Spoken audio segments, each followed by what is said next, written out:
दुनिया के किसी देश में ऐसा नहीं होता है, किसी देश में नहीं होता। पढ़ाई का स्तर बहुत अच्छा होना चाहिए था, जो इन्होंने आज भी नहीं सोचते। इन्हें लगता है कि व्हाट्सएप यूनिवर्सिटी में कुछ मुसलमान, कुछ पाकिस्तान का भेज दो, कुछ चीन का भेज दो, हमारा नौजवान उसी में टहल टहल के समाप्त हो जाएगा। जाति धर्म से बड़ा क्या हो सकता है, वो उसकी पहचान के लिए जान दे देगा, लेकिन रोजगार की बात नहीं करेगा। आप मत करो। तो आपको खराब क्वालिटी का नौजवान बनाया गया। सरकारी क्षेत्र में नौकरियां बंद कर दी गई, प्राइवेट सेक्टर में नौकरियों की संभावना समाप्त हो गई, तो बेरोजगारी बढ़नी थी। सरकार जो भर्तियां निकाल रही थी वो सिर्फ 4th ग्रेड की भर्तियां निकाल रही थी। तो इसीलिए आप देखेंगे कि वो नौकरी जिसकी 4th ग्रेड की सैलरी चूंकि 20,000 25,000 थी, और प्राइवेट सेक्टर में जहां वो 12,000 पे काम कर रहा था इंजीनियर होते हुए भी, मैनेजमेंट की डिग्री लेते हुए भी, जाहिर है वो चपरासी की नौकरी के लिए अप्लाई करेगा। अब लिख रहे हैं इंजीनियरिंग करने के बाद भी अच्छे पैसे की नौकरी नहीं मिलती है। क्वालिटी की टीचर कैसे नहीं मिलेगा? क्या बात करते हैं शुभंकर मिश्रा जी। आप अगर अच्छी शिक्षा में निवेश नहीं करेंगे तो मिलेगा कैसे? आप कहीं से तो शुरू करेंगे, आप अभी भी नहीं कर रहे हैं। सरकार हर काम शिक्षकों पर लाद दे रही है, ये योजना वो योजना। इसका मतलब 50 योजनाओं के लिए काम है उसके पास, और वो सिर्फ टीचर से करा रही है। यही चीज बैंक में हो रहा है कि वो बैंकिंग का काम छोड़ के बीमा बेच रहा है, और बीमा कंपनी जो है वो बीमा क्षेत्र में रोजगार नहीं दे रही है, वो अपना मुनाफा बड़े लेवल पे बना रही है। समझिए इस बात को। पेंशन बंद कर दिया कि वो पैसा बचेगा तो बड़े उद्योगपतियों को दिया जाएगा। जब सरकार आपको नौकरी नहीं देगी, आपको ताने दे रही है कि आप डीएम बनने वाले थे, तो फिर उद्योगपतियों के चौपट हुए धंधे को बचाने का काम सरकार का होना चाहिए, वो भी कई लाख करोड़ देकर। कई लाख करोड़ रुपया आप 10 उद्योगपति 100 उद्योगपति के चौपट धंधे को बचाने में आप लगा रहे हैं, उससे आप लोगों को नौकरी दीजिए। और जब आप कॉन्ट्रैक्ट की नौकरी पैदा कर रहे हैं सिर्फ इसीलिए कि लोगों को कई तरह की सामाजिक सुरक्षा की चीजें नहीं देनी होगी, तो ठेकेदार तो सरकार से 15,000 रुपए के हिसाब से कर्मचारी का पैसा लेता है, और कर्मचारी को रखता है 6,000 पे। तो सरकार ही रखे, कम से कम 6,000 की जगह 15,000 तो मिलेगा। तो 3 चीजें कनेक्ट हैं, एक आपका एजुकेशन, एक अच्छी क्वालिटी की शिक्षा, और दूसरा इन दोनों से निकले हुए अच्छे क्वालिटी के स्टूडेंट, इंजीनियर।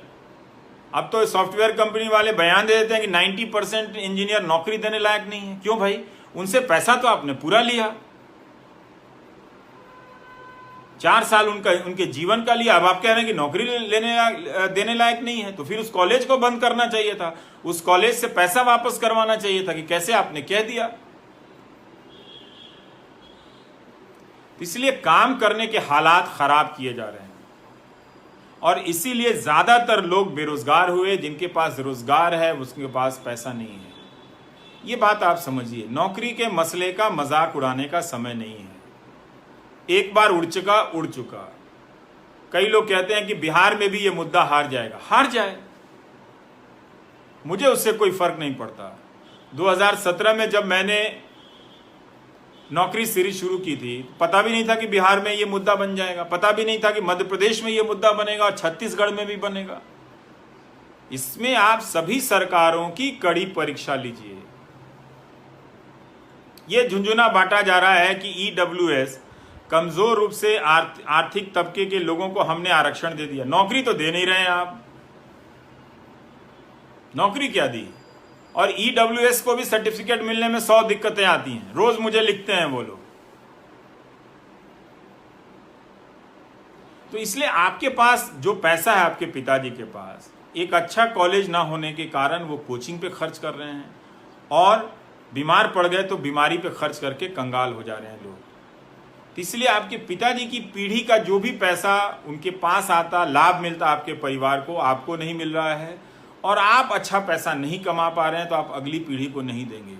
इसलिए इस किताब की बात सही है कि 2040 में जब हम प्रवेश करेंगे तो हम बेरोजगारी से बुढ़ापे की तरफ जाएंगे। चीन की तरह नहीं कि चीन ने इसी दौर को 9 से 10% की जीडीपी में वो ले गया, जिससे उसके जवानी को, उसके नौजवानों को अच्छा काम मिला, अच्छा पैसा मिला, और वो फिर वो एजिंग में चले गए यूरोप की तरफ।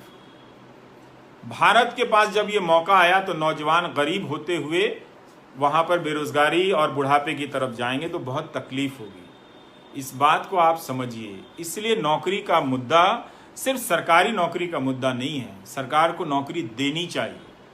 जब सरकार का बजट 24,000 से 2 लाख करोड़ का हुआ है, जैसा कि नीतीश कुमार कहते हैं, तो उसका काम भी बढ़ा होगा।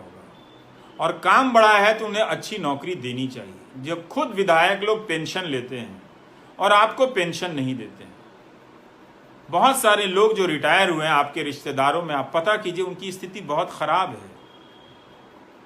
बच्चा अच्छा होगा तो, लेकिन उसके पास अपने जीवन के लिए भी वो कम कमा रहा है, तो माँ बाप की देखभाल कैसे कर पाएगा? कई बार नियत होते हुए भी वो नहीं कर पाता है और लोग बीमारी से परेशान हैं। आपको ये बात समझनी है। ये जो व्हाट्सएप यूनिवर्सिटी आती है, चुनाव के समय आ जाता है, मेरा चेहरा बदल दिया जाता है और ये सब चलता है, आप मेरा मजाक उड़ाइए, मुझे गालियां दीजिए।